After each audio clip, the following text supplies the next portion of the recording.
नमस्कार राजांनो, या क्वेश्चनला कसं डील करता येईल बघा. 1.5 किलो ताजे संत्रे घेतले, त्यांच्यात काय केलंय, प्रमाण सांगितलंय कशाचं, वॉटर आणि पल्पचं 4:1.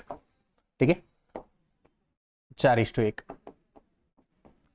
नंतर संत्रे पिळल्यानंतर काही रस वाया गेला व प्रमाण 3:2 झाले. 3:2 झाले. रस वाया गेलाय म्हणजे पल्पची क्वांटिटी समान पाहिजे.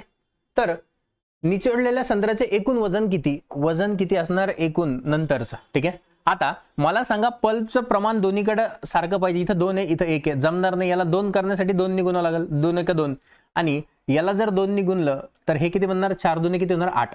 म्हणजे पहिले प्रमाण 8:2 होतं, नंतर प्रमाण 3:2 झालं. आता पहिले 1.5 किलो होतं, 8 आणि 2 किती रे 10. 10 रेशो बरोबर किती असणार 1.5 किलो. तर एक रेशो इथून भेटून जाईल. एक रेशो बरोबर काय भेटणार, एका संख्येनंतर पॉईंट आणखीन इकडे सरकणार म्हणजे 0.15 kg. बरोबर का.